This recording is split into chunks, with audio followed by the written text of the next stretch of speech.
हर सुबह एक नया सूरज निकलता है, लेकिन क्या वाकई हर सुबह हमारे भीतर भी कोई नया उजाला आता है? बाहर से सब कुछ सामान्य लगता है, हंसी, बातें, रूटीन, लेकिन अंदर एक कोना ऐसा होता है जहां हर दिन एक नया सवाल उठता है, एक नया डर, एक नई बेचैनी। क्या तुमने कभी खुद से पूछा है, मैं वाकई ठीक हूं? हम सब इस सवाल से भागते हैं जैसे कोई पुराना कर्ज हो, लेकिन आज भागना नहीं है। आज रुक कर उस सवाल को देखना है, समझना है, क्योंकि जब तक हम उस शोर को सुनते नहीं जो अंदर रोज गूंजता है, तब तक कोई मोटिवेशन, कोई किताब, कोई सलाह भी काम नहीं आती। तो चलो आज कुछ अलग करते हैं, तुम और मैं, सिर्फ कुछ मिनट अपने मन के साथ, क्योंकि ये वीडियो कोई गुरु ज्ञान नहीं है, ये एक दर्पण है जिसमें शायद पहली बार तुम खुद को देखोगे। दोस्तों, हर दिन सुबह की शुरुआत होती है एक नई उम्मीद से, लेकिन क्या दिल वाकई उतना ही शांत होता है जितना बाहर से दिखता है? चेहरे पर मुस्कान होती है, लेकिन भीतर कहीं कोई बात लगातार चुभ रही होती है, बिल्कुल वैसी जैसे चुपचाप बहती नदी के नीचे पत्थरों की खराश छिपी हो। हम सबके पास करने को बहुत कुछ है, बोलने को हजार बातें हैं, दिखाने को कई रंगून हिस्से हैं अपनी जिंदगी के, लेकिन जब रात आती है और सब थम जाता है, तब एक आवाज उठती है भीतर से, तेज, उलझी हुई, बेचैन सी, और वो आवाज पूछती है, कब थमेगा ये सब? कब शांत होगा ये मन तुम्हारा? मन कभी सोया है, कभी चुप रहा है, कभी ऐसा हुआ है कि तुम बिस्तर पर लेटे हो पर मन एकदम खाली हो गया हो? नहीं ना, क्योंकि हमारे मन को कभी पॉज करना सिखाया ही नहीं गया। हमें सिखाया गया कैसे कमाओ, कैसे दिखाओ, कैसे जीतो, लेकिन यह कभी नहीं बताया गया कि कैसे शांत रहूं। यही तो सबसे बड़ी कमी है इस दुनिया में। हम सब तेज भागना जानते हैं, लेकिन रुक कर बैठना भूल गए हैं। और जब मन भागता है बिना रुके, तब थकते हम नहीं, टूटते हम हैं। हर दिन करोड़ों लोग सुबह उठते हैं, ब्रश करते हैं, नाश्ता करते हैं, ऑफिस जाते हैं, मुस्कुराते हैं, लेकिन अंदर से थके हुए होते हैं। उनकी थकान शरीर की नहीं होती, वो मन की थकान होती है। वो एक ऐसा बोझ होता है जो दिखता नहीं लेकिन महसूस होता है। और यही वजह है कि आज लाखों लोग बाहर से तो सब कुछ हासिल कर लेते हैं, पैसे, रिश्ते, पहचान, लेकिन फिर भी रात को उन्हें नींद नहीं आती। एक लड़का था, सब कुछ कर रहा था अपने करियर के लिए, कोचिंग, कंपटीशन, सोशल मीडिया पर एक्टिव रहना, सब कुछ। बाहर से लग रहा था कि जिंदगी सेट है, लेकिन एक रात उसने अपने सबसे करीबी दोस्त से कहा, यार मुझे नहीं पता मैं खुश हूं या नहीं, मुझे बस इतना पता है कि मेरा मन हर वक्त कोई ना कोई बात सोचता रहता है और मैं थक गया हूं। यह सिर्फ उस लड़के की कहानी नहीं है, ये हम सब की कहानी है, और शायद तुम्हारी भी। मन की ये बेचैनी एक बीमारी नहीं है, ये इस तेज रफ्तार दुनिया का साइड इफेक्ट है। जब हर कोई कह रहा होता है कुछ बड़ा कर, तू पीछे मत रह, सब कुछ तुझे ही करना है, तब हमारा मन एक बच्चा बन जाता है जो डर जाता है और चुपचाप कोने में बैठ जाता है।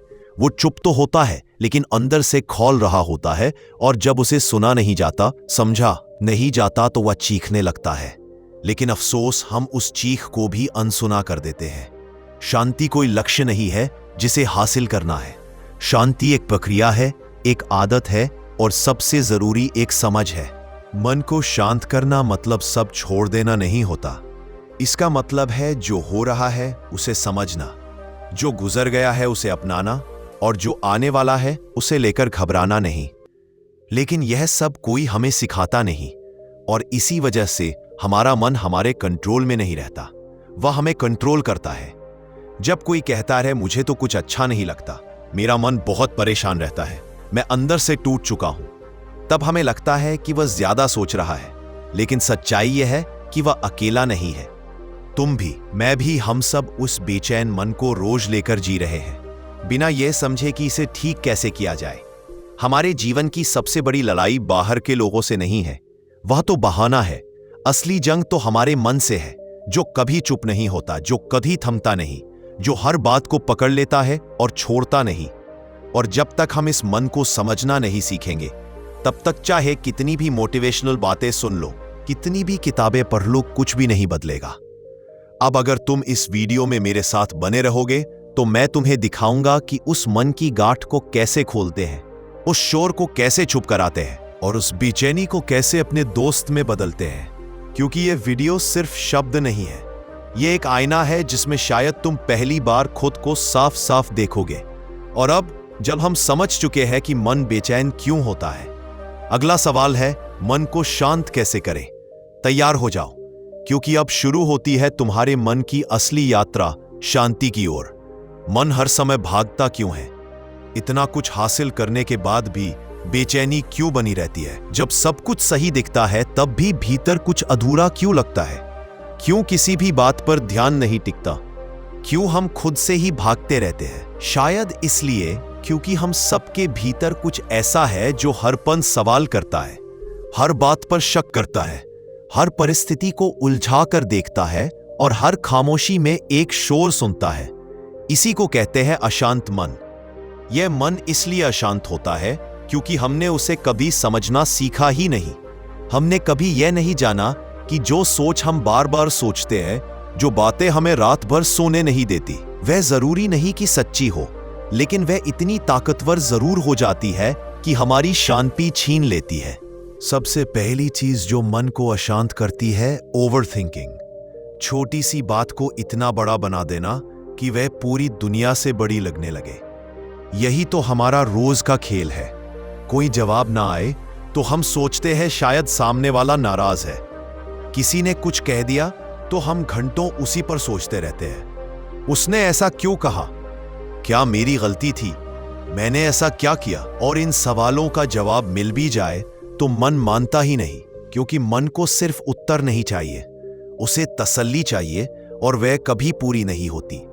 और यही सोच धीरे धीरे बदल जाती है एंजाइटी में, एक ऐसी हालत जिसमें कुछ हुआ भी नहीं होता, लेकिन मन में पहले ही उसका डर पैदा हो चुका होता है।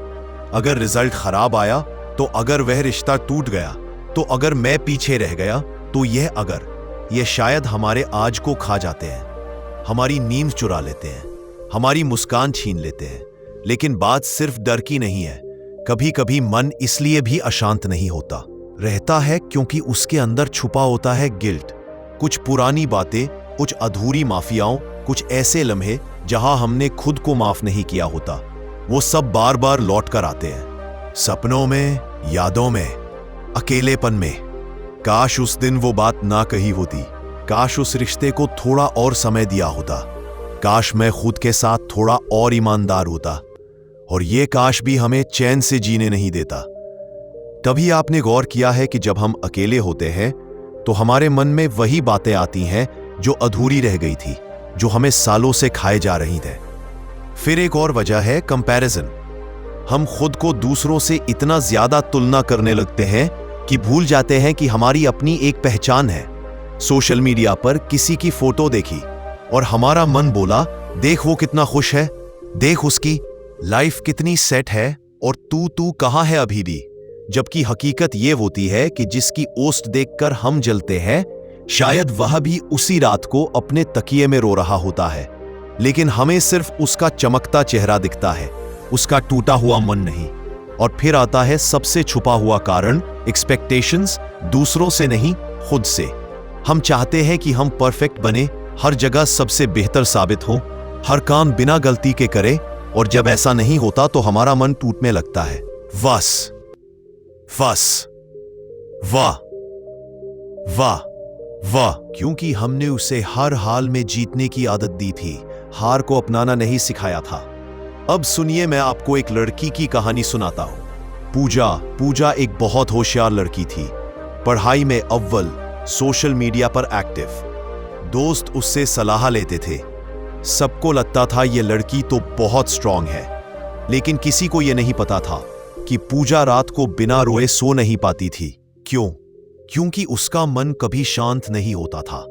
हर बार उसे लगता था कि वह कुछ भूल रही है, कोई नाराज है उससे, कोई उसे छोड़ देगा, या फिर शायद वह खुद से ही पीछा नहीं छुड़ा पा रही थी। वो हर चीज को जरूरत से ज्यादा सोचती थी। किसी के एक सीन करके जवाब ला देने से लेकर पढ़ाई के एक नंबर से चूकने तक उसे लगता था सब मुझसे आगे है, मैं पीछे रह गई हूं। जबकि सच ये था कि पूजा खुद को ही हर रोज हरा रही थी, अपने ही सवालों से, अपने ही डर से और अपने ही उम्मीदों से। पूजा जैसी लाखों कहानियां हैं जो बाहर से चमकती है लेकिन अंदर से टूट चुकी होती है। इनकी वजह होती है एक ऐसा मन जिसे कभी प्यार नहीं मिला, जिसे कभी सुना नहीं गया, जिसे हमेशा या तो दबाया गया या झुठलाया गया।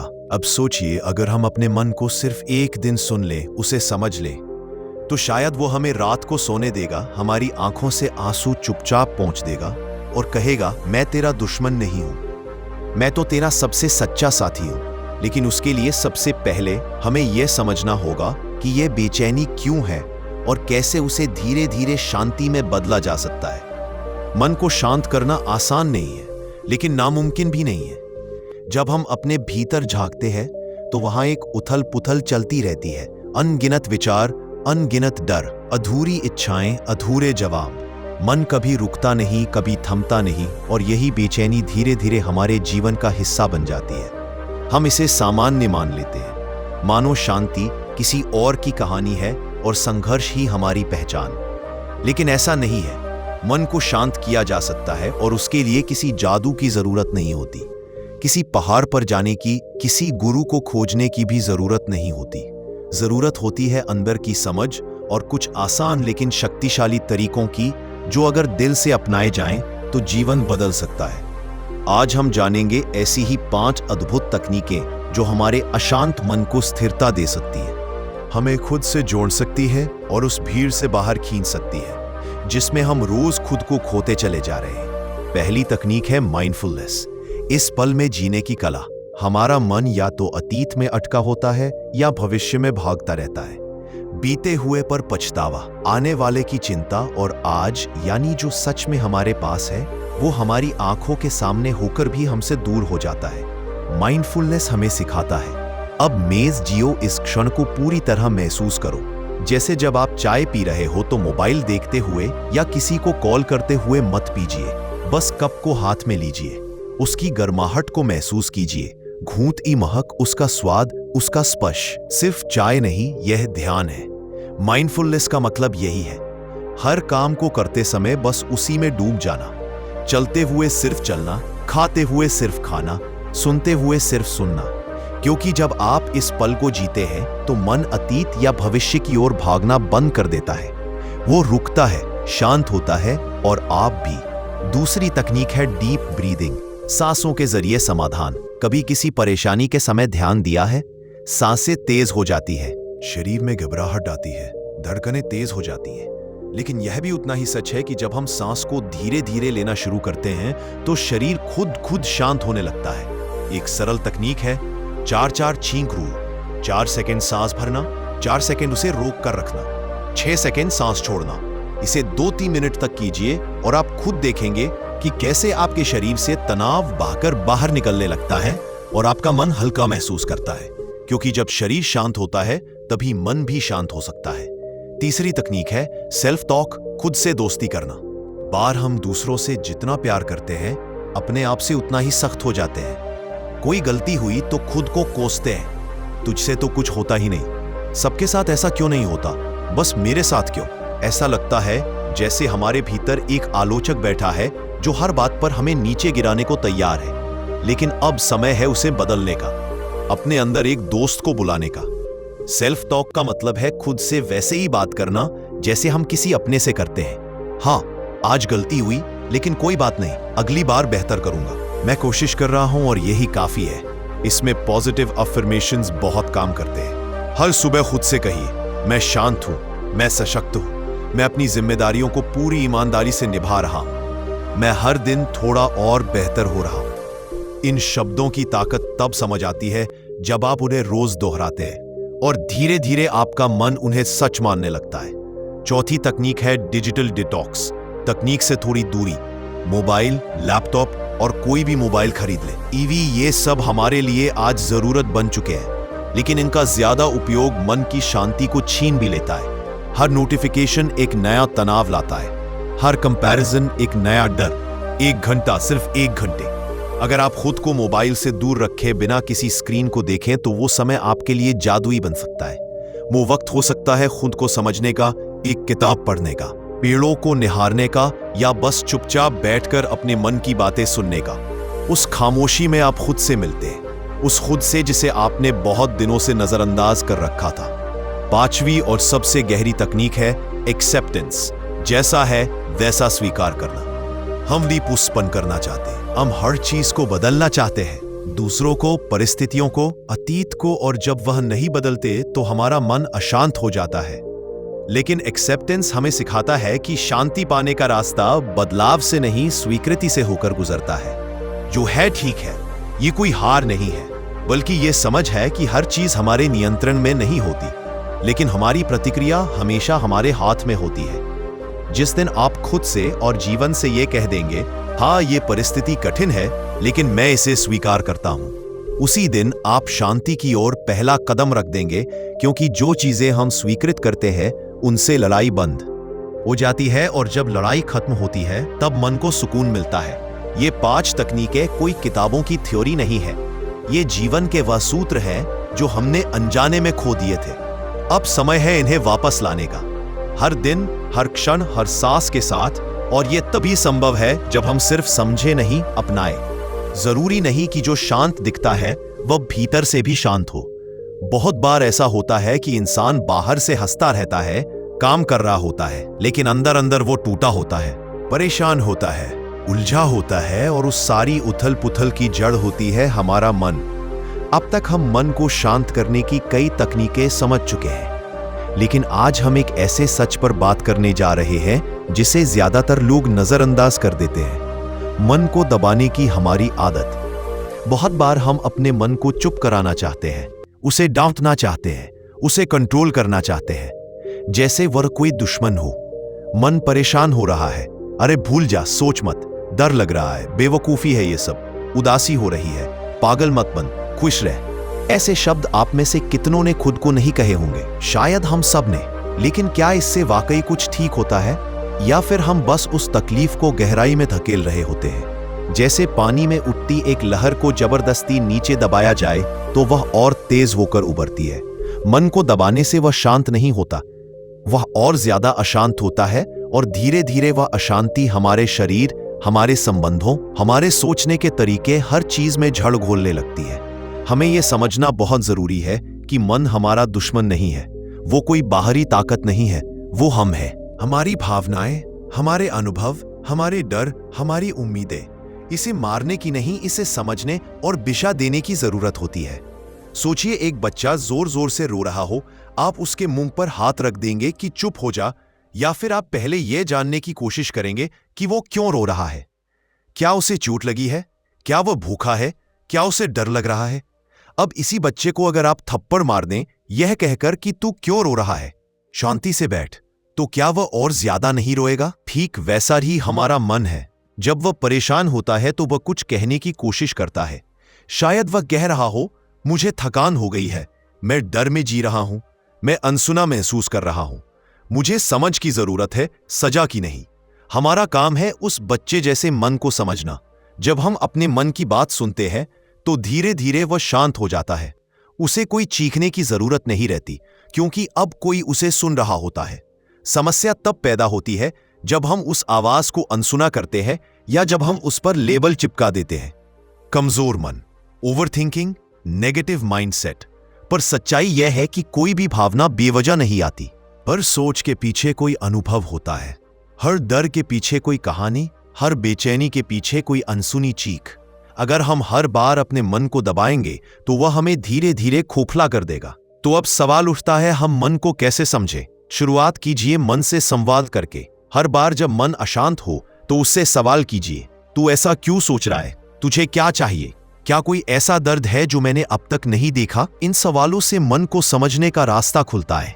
और हाँ, कभी कभी जवाब तुरंत नहीं मिलते, लेकिन जैसे जैसे हम उसे स्पेस देते हैं, मन खुद अपनी बात कहने लगता है। कभी पेन और पेपर लेकर बैठ जाइए और अपने मन से कहिए, जो भी है, जैसा भी है, लिख डाल। आप हैरान रह जाएंगे कि अंदर कितना कुछ जमा हुआ था, जो अब तक बस सुने जाने का इंतजार कर रहा था। मन कोई मशीन नहीं है जिसे रीसेट कर दो या एक बटन दबाकर चुप करा दो। वह एक साथी है जिसे अगर सही दिशा दी जाए तो वह आपको आपकी सबसे अच्छी जिंदगी तक पहुंचा सकता है। लेकिन अगर आप उसे सिर्फ कंट्रोल करना चाहेंगे तो वह विद्रोह करेगा और तबाह भी करेगा। इसीलिए अगली बार जब मन परेशान हो तो उसे रोकने या डांटने की जगह बस चुपचाप बैठकर उसकी बात सुन लीजिए। पूछिए क्या हुआ, और यकीन मानिए जवाब मिलेगा धीरे धीरे लेकिन सच्चा। जिंदगी की सबसे बड़ी लड़ाइयां बाहर नहीं अंदर चलती हैं, और इन अंदर की लड़ाइयों में सबसे बड़ा योद्धा होता है मन। जब शांत होता है तो सारी दुनिया शांत लगती है, लेकिन जब यही मन बेचैन होता है तो सब कुछ उल्टा पुल्टा लगने लगता है। रिश्ते, काम, सेहत, सोच, सब पर असर पड़ता है।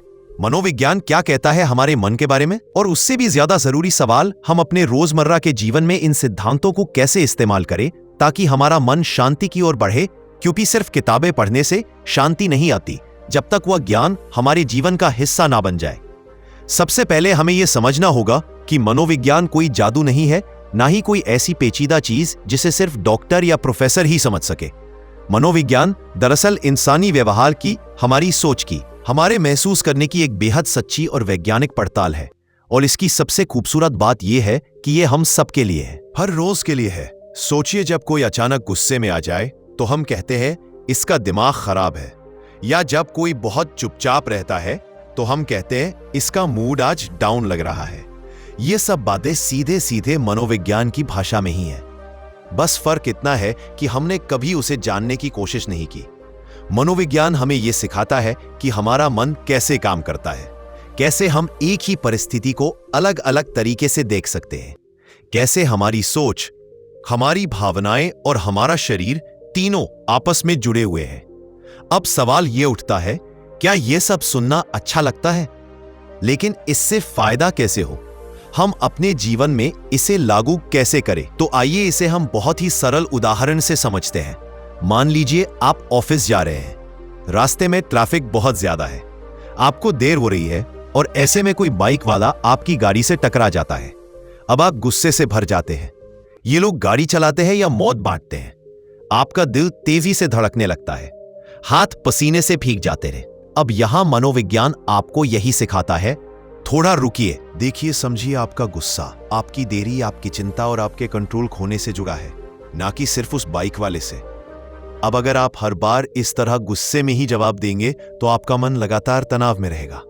मनोविज्ञान कहता है आपके भावनाओं और व्यवहार के बीच एक छोटा सा गैप होता है, और उसी गैप में विकास छिपा होता है। जब आप सीखते हैं कि हर भावना को बिना रिएक्ट किए सिर्फ महसूस करें, तो आप धीरे धीरे शांत होना सीखते हैं। मनोविज्ञान का एक और सिद्धांत है कॉग्निटिव रिस्ट्रक्चरिंग, यानी अपने विचारों को नए तरीके से देखना। कई बार हम कहते हैं मेरे साथ ही ऐसा क्यों होता है, मैं तो कभी कुछ सही नहीं कर पाता, सब कुछ बिगड़ गया है। यह सोच हमें अंदर से तोड़ती है। लेकिन अगर हम इस सोच को थोड़ा मोड़े, हाँ, यह मुश्किल है लेकिन मैं इससे निकल सकता हूं, यह मेरी गलती थी लेकिन मैं इसे सुधार सकता हूं, आज नहीं हुआ कल सही कर लूंगा, तो वही परिस्थिति जो पहले भारी लगती थी अब थोड़ी हल्की महसूस होती है। इसी को कहते हैं मानसिक लचीलापन, और यही है मनोविज्ञान का सबसे बड़ा तोहफा। अब सोचिए, अगर कोई बच्चा डर कर कहे मुझे अंधेरे से डर लगता है, और आप उसे डांटे डरना बंद कर, तो क्या वह डरना बंद कर देगा? नहीं। लेकिन अगर आप उसका हाथ पकड़कर उसे धीरे धीरे समझाएं तो वह डर खुद कम होने लगता है। बस वही बात हमारे मन पर भी लागू होती है। मनोविज्ञान हमें सिखाता है कि हमारा डर, हमारी उदासी, हमारा गुस्सा, यह सब दुश्मन नहीं है, यह सब हमारे मन की पुकार है। अगर हम इन्हें समझें तो यह हमें तोड़ने की जगह संवार सकते हैं। रोजमर्रा की जिंदगी में अगर आप थोड़ी सी जागरूकता रखेंगे, जैसे सुबह उठते ही मोबाइल चेक करने की जगह कुछ देर आंखें बंद करके अपनी सांसें महसूस करना, या किसी के चिल्लाने पर तुरंत जवाब देने की जगह एक गहरी सांस लेकर सोचना कि क्या यही सही है, तो आप पाएंगे कि आप मन को चलाने लगे हैं, ना कि मन आपको चला रहा है। यह वही मन है जो आपको थकाता है, लेकिन अगर आप इसे दिशा दें तो यही मन आपकी सबसे बड़ी ताकत बन जाता है। मनोविज्ञान का अंतिम उद्देश्य यही है कि आप अपने भीतर के सवालों का जवाब बाहर ढूंढना बंद करें। आपका समाधान, आपकी शांति, आपकी सच्चाई सब आपके अंदर ही है। जरूरत है तो बस इतना समझने की कि हर विचार को दबाने की नहीं, उसे अपनाने और बदलने की जरूरत है। हर भावना को भगाने की नहीं, उसे समझने और संभालने की जरूरत है। और हर परिस्थिति को बदलने की नहीं, उसे देखने की दिशा बदलने की जरूरत है। मन की शांति कोई मंजिल नहीं है, यह एक प्रक्रिया है जो तब शुरू होती है जब आप अपने मन से भागना बंद करते हैं और उसे दोस्ती करना शुरू करते हैं। हर दिन जब तुम सुबह उठते हो तो क्या सच में तुम्हारा मन शांत होता है, या फिर नींद खुलते ही तुम्हारे अंदर एक दौड़ शुरू हो जाती है, सोचों की, फिक्रों की, सवालों की, जवाबों की, इतनी तेज कि तुम दिन भर उसी में बहते चले जाते हो। तुम्हारा मन दिन में हजारों सवाल करता है, क्या मैं सही कर रहा हूं? अगर सब कुछ गलत हो गया तो लोग क्या कहेंगे? मैं खुश क्यों नहीं हूं? मैं इतना थका थका सा क्यों महसूस कर पाऊं? और तुम उन सवालों से बचने की कोशिश करते हो, फोन स्क्रॉल करके, काम में खुद को डुबोकर, लोगों से हंसते मुस्कुराते बात करके। लेकिन अंदर एक शोर लगातार चलता रहता है जो तुम्हें एक पल के लिए भी अकेला नहीं छोड़ता। अब खुद से एक सच्चा सवाल पूछो, कब तक भागोगे इस मन से? कब तक उस शोर से मुंह मोड़ते रहोगे जो हर रात तुम्हारे तकिए पर चुपचाप आ बैठता है, जिससे भागते भागते अब तुम थक चुके हो और शायद इसीलिए अब तुम यहां हो। इस वीडियो में, इस आवाज में शायद एक उम्मीद लेकर कि कोई रास्ता दिखेगा, कोई सुकून मिलेगा। तो चलो आज एक प्रयोग करते हैं, एक छोटा सा लेकिन बहुत गहरा प्रयोग। 5 मिनट, सिर्फ 5 मिनट खुद से जुड़ने के लिए, ना दुनिया से, ना स्क्रीन से, ना फोन कॉल से। सिर्फ खुद से अपनी आंखें बंद करो, एक गहरी सांस लो और कुछ भी मत सोचो। बस इतना मानो कि तुम यहां हो, इस वक्त, इस जगह, अपने पूरे अस्तित्व के साथ। अब अपने मन को देखो, बिना उसे रोके, बिना उसे ठीक किए, जैसे कोई नदी बह रही हो। बस देखो कैसे वो डर ला रही है, कैसे वह बेचैनी के बुलबुले छोड़ रही है, कैसे वो पुरानी बातें, पुराने चेहरे, पुरानी तकलीफें धीरे धीरे ऊपर आ रही है। डरो मत, ये सब बाहर निकलना जरूरी है। ये सफाई है, एक भावनात्मक सफाई जो हम कभी करते ही नहीं। हम अपने घर को तो रोज झाड़ते हैं, कपड़ों को धोते हैं, लेकिन मन उसे बस दबाते जाते हैं, कोनों में, परतों में भूलने की कोशिश करते हुए। अब समय है उसे देखने का, अपने मन को महसूस करने का, उसे समझने का, जैसे आप किसी छोटे से बच्चे को समझते हो जो बहुत कुछ कहने की कोशिश कर रहा है लेकिन डर के कारण चुप है। तो अगली बार जब तुम्हारा मन परेशान हो तो उसे भागो मत, उसे कहो, आओ बैठो बात करते हैं, जैसे एक सच्चा दोस्त करता है। यही तो असली बहादुरी है, बाहर की दुनिया को नहीं, अपने भीतर के शोर को शांत रखना। मन को जीतने के लिए तलवार नहीं चाहिए, चुप्पी चाहिए, स्वीकार चाहिए और थोड़ी सी करुणा अपने ही प्रति उम्मीद करते हैं। दोस्तों, आपको आज का ये वीडियो पसंद आया होगा तो वीडियो को लाइक करें, चैनल यूनिक बुद्धा स्टोरीज को सब्सक्राइब करें। धन्यवाद।